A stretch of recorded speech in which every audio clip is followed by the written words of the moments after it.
buat Tuhan. Haleluya. It is well with my soul. Focus on Jesus. Karena waktu kita fokus on Jesus, our soul will be well. Haleluya.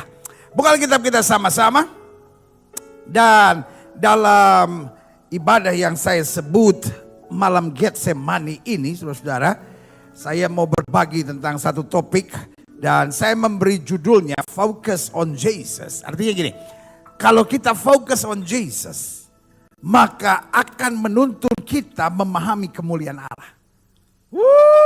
Haleluya. Murid-murid fokus on problem. Makanya mereka tidur. Tetapi kalau kita fokus on Jesus, saya ingat gak? Setelah Yesus naik ke surga, murid-murid berkumpul di loteng atas. Lalu kemudian Roh Kudus dicurahkan. Dan Roh Kudus menuntun mereka untuk fokus on Jesus. Petrus dan Yohanes menjadi orang yang berbeda. Mereka masuk bait Allah. Lalu kemudian di pintu gerbang indah di bait Allah, ada orang lumpuh yang mengharapkan sedekah. Karena Petrus dan Yohanes fokus on Jesus, apa yang terjadi? Mereka bilang, silver and gold have I none. Emas dan perak tidak ada padaku, tapi apa yang kupunyai kepadamu, kuberikan kepadamu. Demi nama Yesus Kristus orang Nazaret. Dia tidak fokus pada persoalan, pada kebodohan dirinya, pada kelemahannya, pada kekurangan, tapi dia fokus on Jesus. Dan orang yang fokus pada Yesus bagi saya akan dituntut untuk memahami kemuliaan Allah. Di akhir zaman ini dibutuhkan orang-orang Kristen yang bukan hanya berkata dia mencintai Tuhan. Di akhir zaman dibutuhkan orang-orang Kristen yang bukan hanya bisa ke gereja. Lalu kok gak bisa ke gereja, stres. Seperti hari-hari ini. Tapi di akhir zaman dibutuhkan orang-orang percaya yang memahami kemuliaan Allah. Karena orang-orang percaya yang memahami kemuliaan Allah, pintu gedung gereja boleh ditutup, dia tetap semangat. Tantangan sebesar apapun dia tetap kuat. Masalah sebesar apapun dia tetap percaya, bersama Yesus aku lakukan perkara-perkara yang dahsyat. Yang setuju katakan amin. Focus on Jesus. Karena orang yang fokus on Jesus akan memahami kemuliaan Allah. Nah, ini yang kita mau belajar. Buka kitab kita sama-sama. 2 Korintus 4 ayat 6. Sebab Allah telah berfirman, dari dalam gelap akan terbit terang. Fokus kita apa? Fokus kita perasaan? Fokus kita logika? Fokus kita masalah-masalah yang terjadi? No, sebab Allah berfirman. Berarti fokus kita on Jesus, on His Word. Pada perkataannya, pada firmannya, pada pengorbanannya, pada janjinya, pada ketentuannya, pada aturannya, dan pada salib di Golgota. Allah berfirman. Allah berbicara. Apa yang dia berbicara? Klik. Dari dalam gelap akan terbit terang. Dari ketidakpastian akan muncul kepastian. Kenapa ada salib? Dan sekali salib Yesus berkata sudah selesai. Apa artinya sudah selesai? Dari ketidakpastian menuju pada kepastian. Dari sesuatu yang tidak jelas menjadi jelas. Dari sesuatu yang tidak punya jalan keluarnya, ada kepastian jalan keluarnya. Yang setuju katakan amin. Yeeha. Saya kan di rumah masing-masing. Ayo. Jangan kaku-kaku amat lah. Ya kan ini di rumah sendiri. Tetap istrimu, tetap suamimu, tetap anak-anakmu. Kita bangga jadi anak-anak Tuhan. Amin. Sama-sama bilang sama saya, dari dalam gelap akan terbit terang. Bukankah COVID-19 hari-hari ini membuat semua serba gelap? Tanya pada ahli-ahli manapun, kapan ini berakhir? Gak ada yang tahu. Saya tahu kapan berakhirnya. Ketika tangan Tuhan turun menyelesaikan semua pasti beres. When is it? I don't know. Kapan tanggal pastinya saya tidak tahu. Tapi saya tahu in His time. Di waktunya Tuhan. Dia sendiri akan bangkit dan menyelesaikan segalanya. Setuju, katakan amin. Orang mungkin menatap kita dan berkata, orang-orang Kristen munafik. Biarin orang bilang munafik. Tapi firman Tuhan bilang dari dalam gelap akan terbit terang. Dari segala ketidakpastian, dari apapun yang dunia tidak bisa jawab, Alkitab dapat menjawabnya. Setuju, katakan amin. Wow. This is the best Getsemani night that I have. Buat saya ini adalah malam Getsemani terbaik yang dapat saya miliki, saudara. Karena sekarang saya tidak dibelenggu lagi oleh tembok-tembok gedung gereja, tembok-tembok denominasi. Tapi sekarang kita satu tubuh dalam Kristus. Saya dapat memeluk saudara dalam kasih Tuhan. Meskipun saudara di rumah saudara masing-masing. Saya dapat menatap saudara dengan kasih dan tahu persis bahwa Tuhan sedang melakukan perkara-perkara dahsyat. Dan saya percaya dengan hadirnya firman ke rumah saudara masing-masing. Maka kemuliaan Tuhan akan ada di rumah saudara masing-masing. Saya percaya. Gereja mula-mula lahir dari rumah-rumah. Dan kalau di akhir zaman Tuhan izinkan kembali gereja ada di rumah-rumah. Saya percaya waktunya sudah sangat dekat. Karena Allah akan buat ledakan kemuliaan Tuhan dari rumah-rumah yang dipenuhi dengan kuasa kemuliaan Tuhan. Setuju, katakan amin. Coba lihat di sini. Sebab Allah telah berfirman dari dalam gelap akan terbit terang. Ia juga, bukan saya, bukan gereja, bukan hamba-hamba Tuhan. Ia juga yang membuat terangnya bercahaya di dalam hati kita, dalam keluarga kita, dalam rumah kita, di dalam istana kita ini. Karena selalu saya bilang, kalau mau tinggal di rumah kontrakan kek, rumah tipe RSSSSSSSSS, rumah sangat sederhana sekali sampai selonjor saja susah. Iya, waduh. Saya bersama dengan tim Kamu Hebat Peduli. Beberapa kali sempat keliling untuk berbagi berkat. Kita bagi beras, mie instan, sarden, dan beberapa hal lainnya. Dan kita jumpai, waduh, ada rumah yang mungkin cuma 4x5. Di situ kompornya, di situ dapurnya, di situ tempat tidurnya, di situ meja makannya. Saya tanya berapa orang di sini? 6 orang. Wow. Waduh. This country need miracle of God. Tapi apapun tipe rumah kita. Keluargaku adalah sorgaku, rumahku adalah istanaku. Karena ayat ini bilang apa? Ia juga, Yesus juga akan membuat terangnya bercahaya dalam hati kita, dalam keluarga kita, dalam rumah kita. Supaya kita, keluarga kita, rumah kita beroleh terang. Haleluya. Artinya kalau bukan Kristus yang menerangi kita. Kita adalah orang-orang bodoh. Kita adalah orang-orang sok tahu, kita orang-orang sok pintar. Tapi kalau Kristus menerangi kita, we know that we are nothing. Haleluya. Selama kita masih pikir kita hebat, selama kita masih pikir kita jago. Kau pikir kau hebat? Hari-hari ini kalau nggak pakai masker nggak boleh keluar, saudara-saudara. Mau hebat apa, saudara-saudara? Iya kan? Suami-suami sedang berdoa dalam hatinya. Aduh, mudah-mudahan peraturan ini terus sampai selama-lamanya. Istriku pakai masker jadi nggak banyak ngomong. Aduh, ampuni mereka sebab mereka tidak tahu yang mereka perbuat. Orang kalau merasa dirinya pintar, merasa dirinya jago, merasa dirinya hebat, ini dia persoalannya. Tapi kalau we know that we are nothing, kita nggak ada apa-apanya. Satu dunia, hanya dengan virus yang tidak terlihat oleh mata,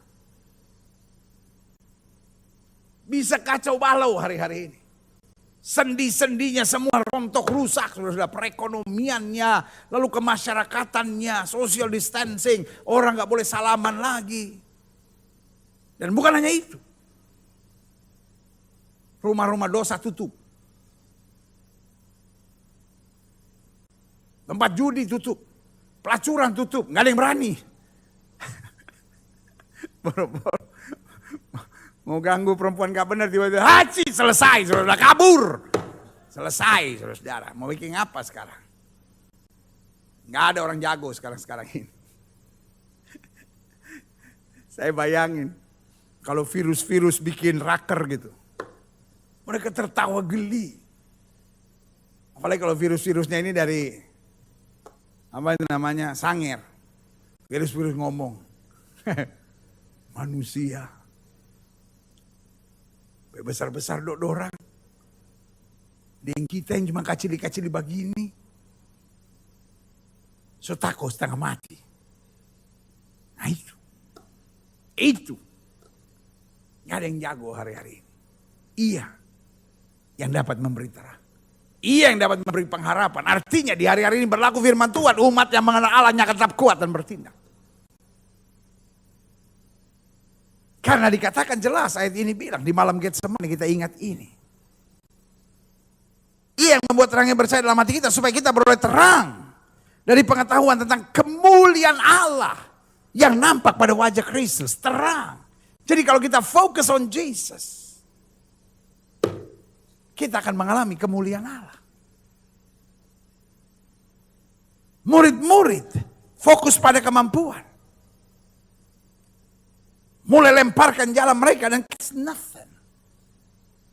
Sampai mereka fokus on Jesus. Yesus bilang tebarkan jalanmu di sebelah kanan perahu. Petrus bilang guru sepanjang malam aku tangkap ikan dan gak dapat apa-apa. Dengan lain kata Petrus mau berdalih dan berkata jangan kan sebelah kanan, kiri kanan, depan, belakang, atas, bawah, puter juga udah semua. But the problem now I change my focus. Tadinya aku fokus pada keahlianku, pada pengalamanku. Karena danau ini adalah danau yang dari kecil aku ada tinggal di sini. Tapi Petrus bilang apa? Sekarang karena engkau menyuruhnya, aku melakukannya. Dia tangkap ikan 153 ekor. Begitu banyak sampai perahunya hampir tenggelam. Ini yang saya bilang. When our focus on Jesus, we will see the glory of God. Waktu fokus kita pada Yesus, maka kita akan lihat kemuliaan Allah yang saya katakan amin. Nah, saya pelajari di sini, klik. Pada dasarnya, setiap orang diciptakan dalam kemuliaan Allah. Karena kita debu tanah. Tapi Allah menghembuskan nafas hidup, nefes hayai dalam bahasa Ibrani.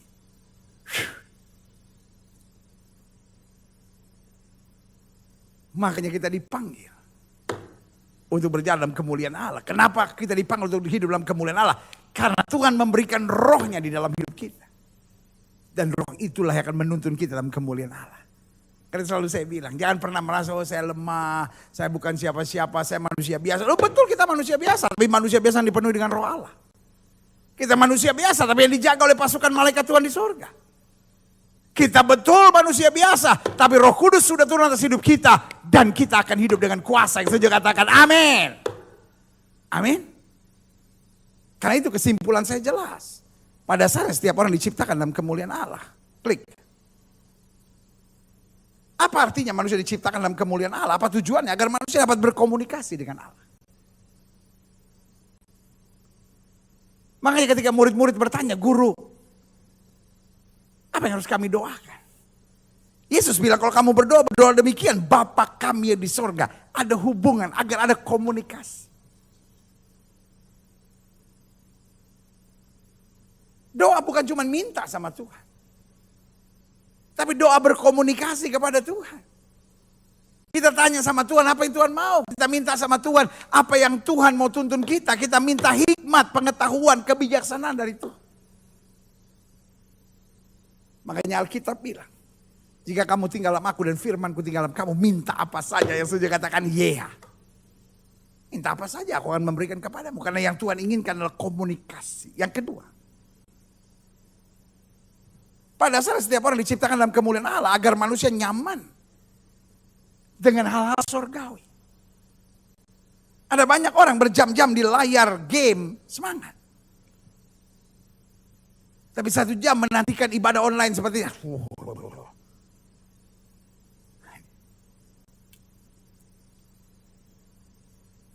situs-situs cabul sedang dibuka di mana-mana hari-hari ini.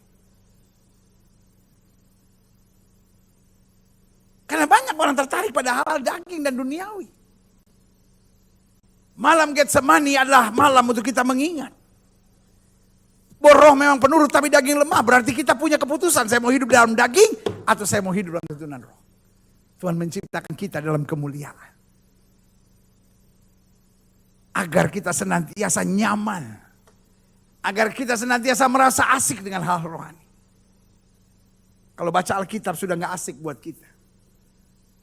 Ini waktunya untuk kau berkata, Tuhan, penuhi aku kembali dengan kemuliaan. Kalau menginjil udah gak asik buat kita.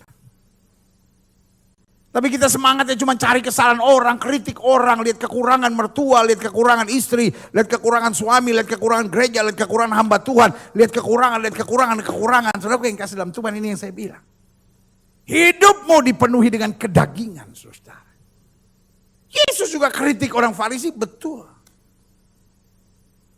Tapi sebagian besar pelayanannya mengerjakan mujizat, bukan kritik. Dan Yesus mengkritik orang Farisi bukan karena membenci dan mau menjatuhkan, sama sekali tidak. Karena ketika orang Farisi mengundang, dia datang. Kritik Yesus adalah kritik mengubahkan. Karena Kristus nyaman dengan hal-hal rohani. Biarlah kita nyaman dengan hal-hal rohani. Ketika lagu-lagu rohani sudah membuat kita capek untuk mendengarnya. Ada orang yang bilang, aduh pendeta saya doa sampai capek nih. Ini yang saya bilang. Kita mulai gak nyaman dengan hal rohani. Yang ketiga. Setiap orang diciptakan dalam kemuliaan Allah. Agar manusia dapat berkemenangan atas setan-setan. Alkitab berkata tunduk pada Allah, lawan iblis, maka iblis akan lari. Iblis gak suka lihat hidup kita diberkati.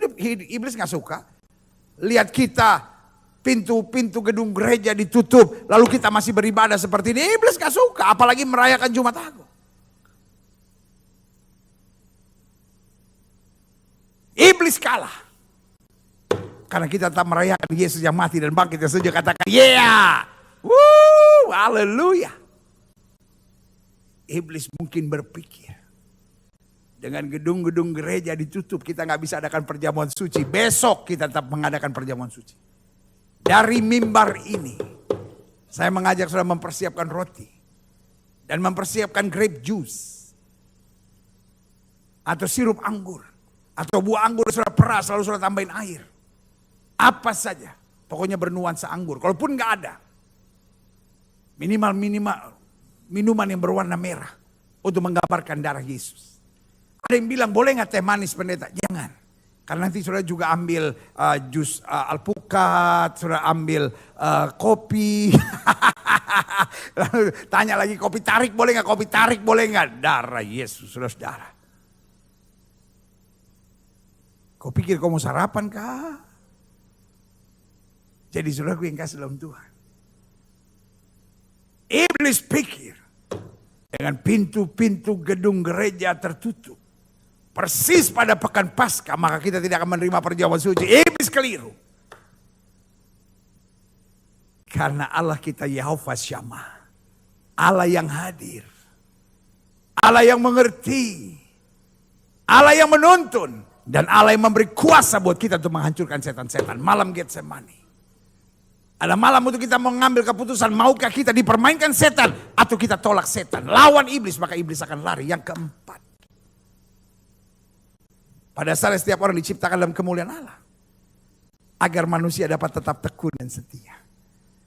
Karena pada dasarnya manusia itu pembosan. Dan cepat jenuh. Saya ulangi sekali lagi.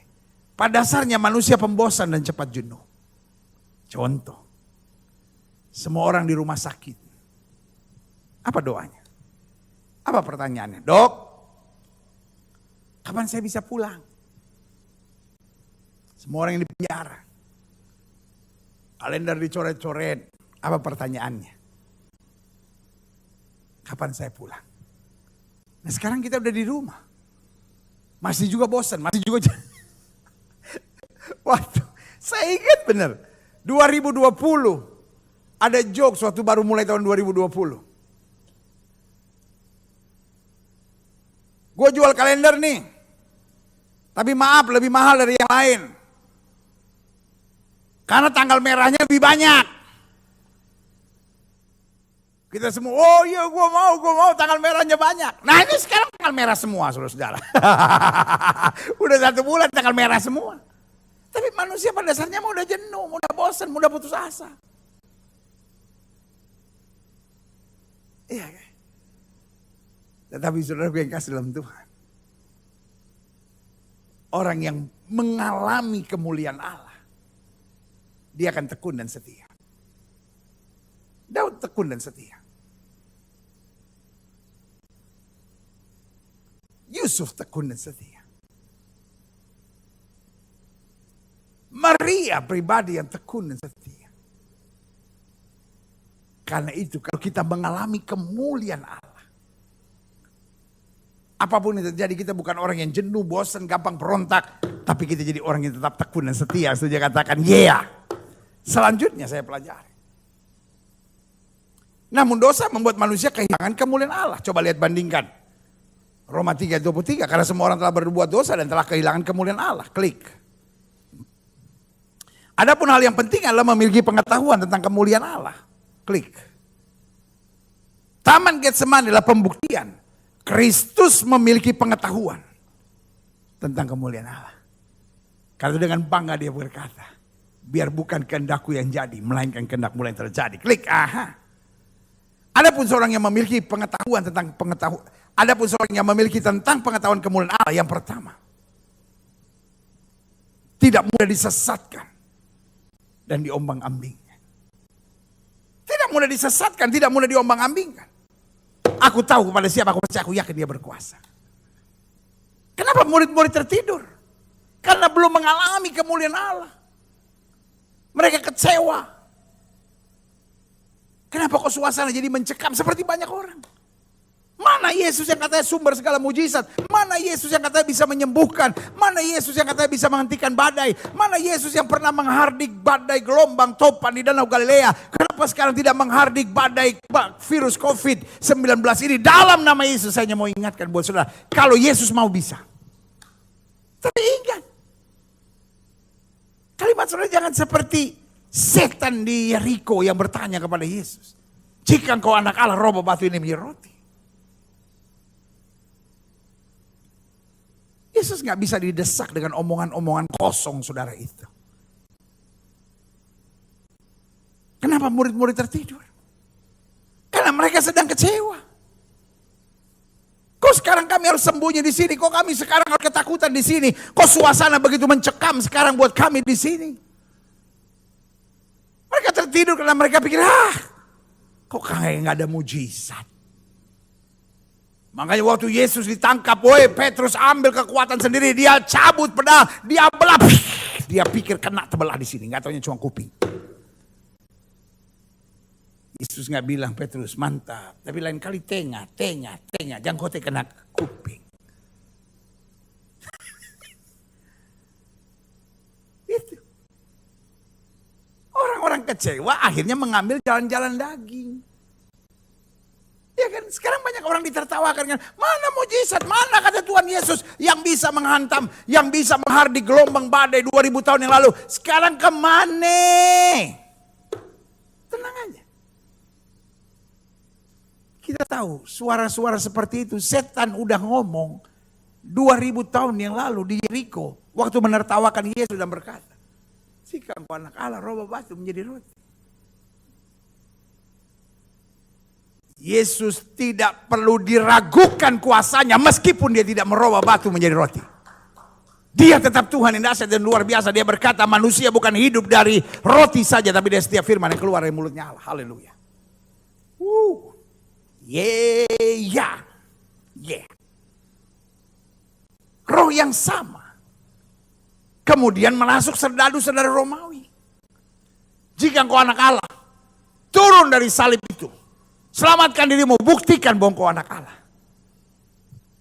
Pertanyaan saya, Yesus bisa nggak turun dari salib itu? Sangat bisa. Tetapi Yesus mengerti setan yang sama yang berbicara kepadanya di Yeriko, yang menyuruh merubah batu menjadi roti dan meragukan keanak Allah dan kuasa Yesus. Setan yang sama merasuk tentara-tentara Romawi itu. Yesus membalasnya dengan sebuah kalimat. Bapa, ampunilah mereka, sebab mereka tidak tahu apa mereka berbuat. Tapi kemudian setelah Yesus menyerahkan nyawanya, baru mereka sadar sesungguhnya dia ini anak Allah. Bos, cara Yesus bekerja berbeda dengan otakmu yang hanya segede bapau gak jelas itu. Ya. Siapa sih sampai bangganya, sampai sombongnya berkata, mana mujizat, mana Tuhan yang katanya buat mujizat. Dia tetap Tuhan yang buat mujizat. Boleh gak kau tunggu sebentar? Boleh gak kita sabar tunggu waktu Tuhan? Tuhan memang kelihatannya belum bertindak. Tapi waktu dia bertindak, dia menyatakan kemuliaan yang setuju. Berikan tepuk tangan yang meriah buat Tuhan. Haleluya, haleluya, haleluya. Karena itu, saya tercatat di sini. Seorang yang memiliki tentang pengetahuan kemuliaan Allah tidak mudah disesatkan, tidak mudah diombang-ambingkan. Yesus tidak goncang meskipun dapat omongan-omongan yang menyakitkan. Jika engkau anak Allah, kalau engkau betul hamba Tuhan ini dipakai oleh Tuhan, pelayanan kamu akan penuh mujizat. Mana? Tenang aja. Kita ini bukan geng motor yang panas ketika ditekan-tekan dengan kalimat-kalimat yang penuh dengan keponggahan hati itu. Tapi kita hamba. Kita mengerjakan bukan apa yang diperintahkan manusia, bukan apa yang ditantang manusia, bukan apa yang diajak oleh manusia. Kita hanya mengerjakan apa yang Tuhan perintahkan. Kalau Tuhan bilang pergi jadikan kalian bangsa muridku, itu yang kita buat. Pergi sembuhkan orang sakit, itu yang kita buat. Makanya selalu saya bilang, pelayan-pelayan Tuhan yang hidup dalam kemuliaan Tuhan adalah pelayan Tuhan yang 3A. Asik-asik aja. Amin. Kenapa asik-asik aja? Loh, hati yang gembira lah obat. Oh, ini teologi kemakmuran. Hei, sembarang. Teologi kita bukan teologi kemakmuran, teologi asik-asik aja. Tahu asik-asik aja. Difitnah orang asik-asik aja. Diomongin orang asik-asik aja. Harus pikul salib, asik-asik aja. Harus karantin di rumah, asik-asik aja. Karena kita pegang firman Tuhan, tidak ada yang bisa pisahkan aku dari kasih Kristus. Yang setuju katakan yeah. Haleluya. Malam Getsemani adalah malam di mana kita ingat, aku hidup. Tapi bukan lagi aku yang hidup, kemuliaan Tuhan yang menuntun kehidupanku. Yang pertama jelas, saya catat di sini, seorang yang memiliki tentang pengetahuan kemuliaan Allah tidak mudah disesatkan, diomong-ambingkan, tidak terpengaruh dengan situasi sekitar, tidak bimbang, tidak tertekan, tidak emosi, tidak berontak. Itu yang saya bilang. 3, asik-asik aja. Bu, sementara di rumah, ayo Bu kita buat rumah kita asik-asik aja. Pak, sementara di rumah kita buat yuk rumah kita asik-asik aja yuk. Adik-adik muda, ayo, mumpung kita di rumah, buat rumah ini asik-asik aja. Kenapa? Karena orang yang mengalami kemuliaan Allah tidak terpengaruh dengan apa yang ada di sekitar.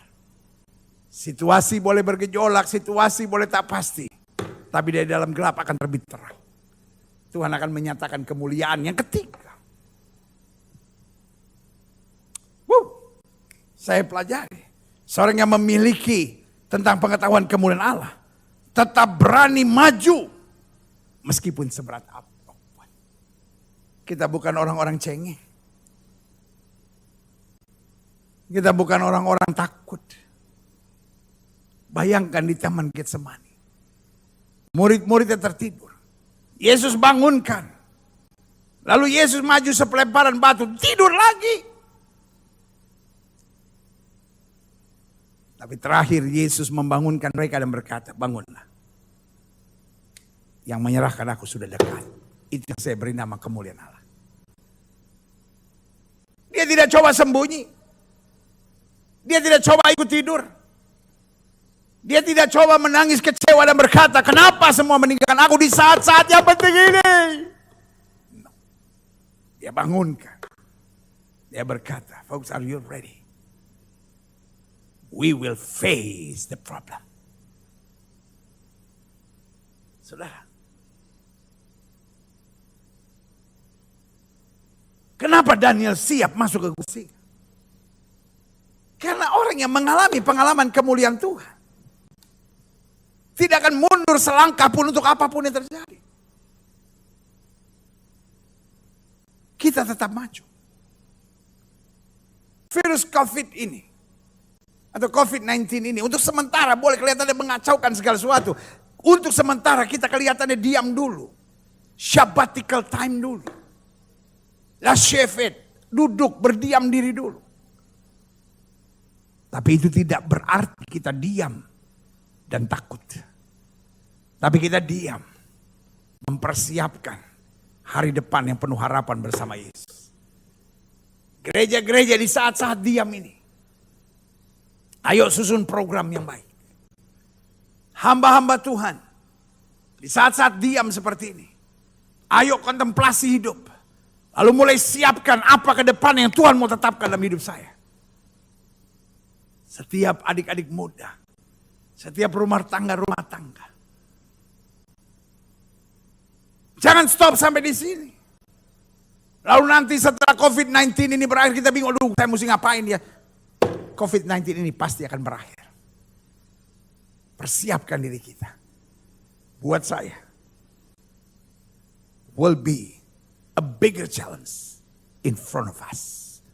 Akan ada tantangan yang lebih besar setelah ini di depan kita. Tapi kita berkata, aku tidak takut. Ketika kemuliaan Tuhan ada padaku, aku dipimpin dalam hikmat. Aku dipimpin dalam kebijaksanaan. Aku dipimpin dalam kuasa. Dan aku dipimpin untuk senantiasa hidup berkenan kepada Tuhan. Yang setuju katakan amin. Yang terakhir, saya undang pemain musik maju ke depan dan setelah ini saya mau berdoa. Adapun seorang yang memiliki tentang pengetahuan kemuliaan Allah. Karena hari ini yang kita belajar. Apa itu malam Getsemani? Malam Getsemani adalah kesadaran bahwa waktu saya fokus pada Yesus. Focus on Jesus. Yesus menuntun saya pada pengalaman kemuliaan. Dan sudah saya jelaskan buat saudara. Apa artinya pengalaman kemuliaan? Tapi kemudian ada 4 hal penting. Kalau seorang memiliki pengetahuan kemuliaan Allah. Yang pertama, tidak mudah disesatkan dan diombang-ambingkan. Yang kedua, tidak terpengaruh dengan situasi sekitar. Yang ketiga, tetap berani dan maju meskipun seberat apapun. Yang keempat, selalu bersandar pada tuntunan dan hikmat Tuhan. Ini yang luar biasa.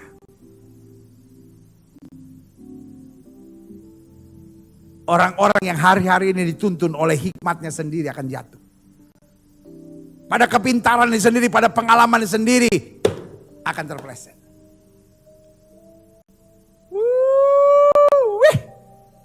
Adik-adik muda yang cari pasangan teman hidup hanya dengan caranya sendiri. Waduh, oh, saya pikir dia baik pendeta, saya pikir dia baik. Atau ya, pengkhianat. Cukup.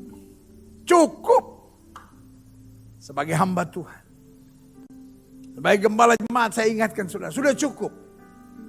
Engkau akhirnya terkecoh karena perhitunganmu sendiri. Mari hari-hari ini naikkan doa biar bukan kehendakku yang jadi, melainkan kehendakmu yang terjadi. Bilang, Tuhan, aku gak mau hidup dalam daging, aku mau hidup dalam roh. Malam Getsemani mengajar aku untuk hidup dalam kemuliaan Tuhan. Karena kalau saya mengerti tentang kemuliaan Tuhan, maka hidup saya dalam tuntunan hikmat. Hidup saya dalam tuntunan pewahyuan, tuntunan saya dalam tuntunan kuasa kemuliaan Tuhan. Dan waktu Tuhan yang menuntun kita, Alkitab jamin, melewati air, kita tidak akan dihanyutkannya.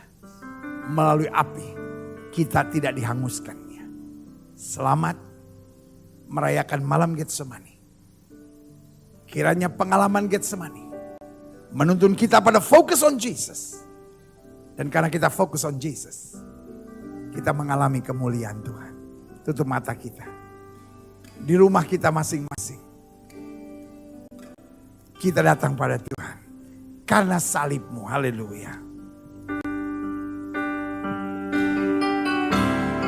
Karena salib-Mu ku hidup.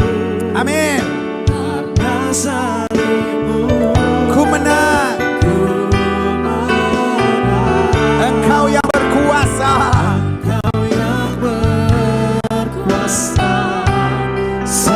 Thank you for the cross.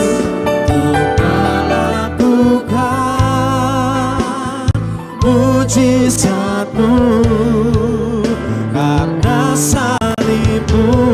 Amin. Ku hidup karena salib-Mu. Ku menang. Engkau yang berkuasa, sanggup untuk melakukan mujizat-Mu di hidupku. Musik main dengan sangat lembut. Di malam Getsemani ini, salib Tuhan, kebanggaan dan kekuatan kita. Kalau saudara ingin didoakan secara khusus di rumah saudara masing-masing, taruh tangan kanan saudara di dada. Karena mungkin saudara berkata, saya jauh dari kemuliaan Tuhan. I'm a Christian. Tapi saya hidup berjinas. I'm a Christian. Tapi saya kasar, saya kepala batu, saya mau menang sendiri. I'm a Christian. Tapi saya masih merokok, saya masih judi, saya masih minum mabuk. Masih ada banyak hal yang gak beres dalam hidup saya. Saya mau sungguh-sungguh di masa pekan Paskah, di mana Tuhan izinkan kita semua harus karantina rumah. Biarlah Tuhan berbicara buat saya secara khusus. Jika itu doamu, taruh tangan kananmu di dada. Besok kita akan menerima tubuh dan darah Kristus. Biarlah hari ini sungguh-sungguh kita persiapkan di malam Getsemani ini. Naikkan sebuah doa, Tuhan biar bukan kehendakku yang jadi, melainkan kehendak-Mu yang terjadi. Sehingga aku mulai dipimpin dengan hikmat. Aku dipimpin dalam kuasa. Aku dipimpin dalam kemuliaan-Mu. Berjalan kasih setia Tuhan. Terima kasih.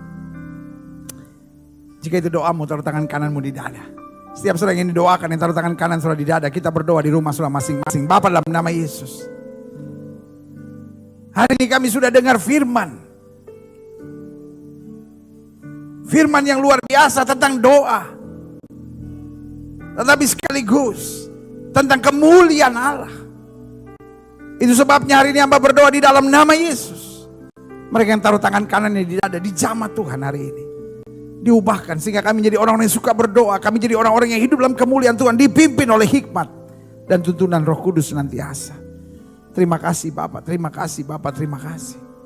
Hamba juga doa buat yang sakit. Setiap saudara yang sakit, letakkan tangan kanan di bagian tubuh saudara yang sakit. Alkitab berkata, tanda-tanda ini akan menyertai orang percaya bahwa mereka tepang tangan buat yang sakit dan yang sakit disembuhkan. Alkitab berkata, oleh bilur-bilurnya kamu yang percaya sudah disembuhkan. Berarti imani. Imani.